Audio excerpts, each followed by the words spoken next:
You're standing in the fluorescent hum of a gas station at 11 at night, holding a debit card you already know is going to get declined. You slide it anyway. The little machine thinks about it. You watch the screen the way you'd watch a coin flip that decides whether you eat tonight. And in that exact second, you understand something the rich will never have to feel. Money isn't a number to you. It's a heartbeat. It's the difference between breathing easy and holding your breath at the pump. Here's what nobody tells you straight. Your net worth doesn't just change what you can buy. It rewrites who you are, how you sleep, how people talk to you, what your own brain worries about at 3 in the morning. Money doesn't stay in your bank account. It leaks into your posture, your patience, the way you say no thanks to the guy asking for $1. And I've stood on almost every one of these floors. So let me walk you up the building, level by level, and show you what actually happens to a human being as the number climbs. Watch that gas station moment. It's going to keep coming back, and it's going to keep changing. Level 1. Net worth, 0. Or worse, negative. You owe more than you own, and you know the exact figure down to the cent because that number lives in your chest. Your whole financial strategy is a game of timing. Rent's due on the 1st, the paycheck lands on the 3rd, so you pray the landlord doesn't cash the check too fast. You know which ATM charges the $3 fee and which one doesn't, and you will drive 8 minutes out of your way to avoid it, burning $1 of gas to save 3. That math doesn't make sense to anyone above you. To you, it's survival.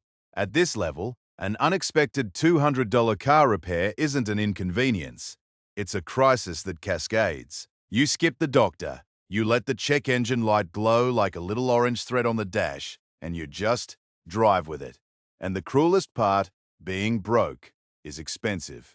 Overdraft fees, payday loans at 400%, the cheap shoes you buy twice a year instead of the good pair once. Poverty charges you a tax for being poor, and you pay it every single week. That's the trap. That's why it feels like quicksand. Because it is. Level 2. Net worth, $10,000. Doesn't sound like freedom, but you feel it. For the first time, there's a buffer between you and the void. A thin one, but real.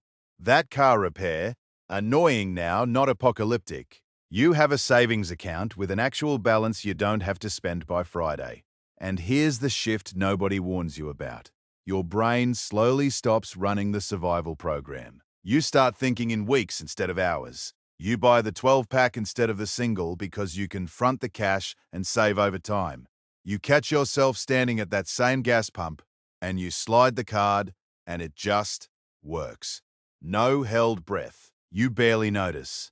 That's the tell. The first sign of money is when the thing that used to terrify you becomes invisible. But don't get comfortable. 10 grand is one hospital visit, one layoff, one bad month from zero. You're not safe. You're just standing on a ledge instead of hanging off it. Level 3. Net worth, $100,000. Now something interesting happens. The number starts working while you sleep. At 6 figures, if you've parked even part of it in an index fund, your money earns maybe $7,000-8,000 a year doing absolutely nothing. That's a part-time job you never show up for. This is the level where the game quietly changes its rules on you. Up until now, every dollar came from your hands, your hours, your body. Now, for the first time, capital starts pulling its own weight. You feel it in small ways. You stop looking at the price of gas entirely. You fill the tank, you pay, you leave. And the number on the pump doesn't even register as information anymore. Remember that machine deciding whether you'd eat? It's not even in your peripheral vision now. You've got a real emergency fund, 6 months of expenses sitting there, calm and boring. You've got a 401k with a match you're actually maxing. You start using words like diversify at dinner, and you're not even faking it. And here's the insider truth at this level. The biggest leap isn't the money. It's that you finally have enough breathing room to make good decisions instead of desperate ones. Desperation is the real poverty. When you're not desperate, you negotiate better. You wait for the right job. You don't sell the stock in a panic. You start playing offense. But And I want you to hear this.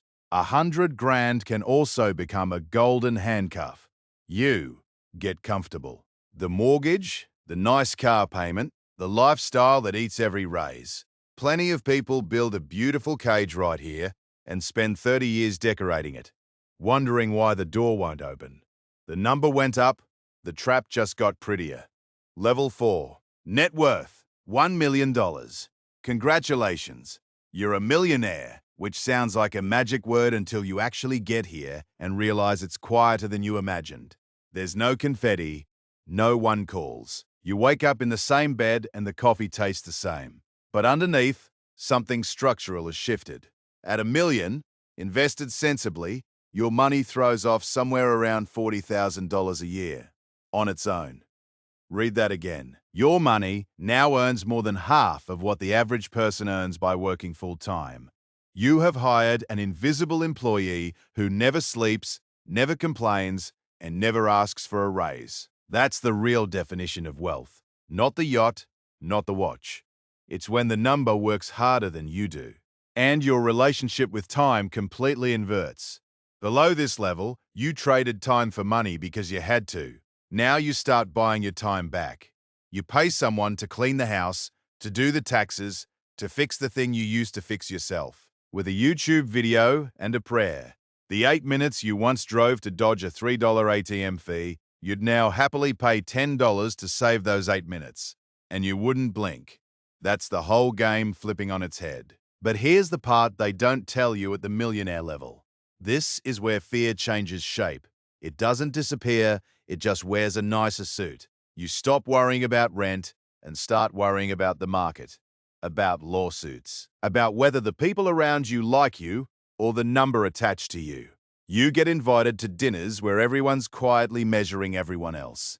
And that gas station? You drove past it last week. Same fluorescent hum, same 11 at night glow. You didn't even need gas. You just noticed it, like passing your old apartment. A place you survived. A person you used to be. Level 5. Net worth, $100 million. Now we've left the human scale entirely. At $100 million, you don't have money. You operate a small institution that happens to have your name on it. There's a team, a wealth manager, a tax attorney, an accountant, maybe a family office running the whole machine. You personally don't touch most of it.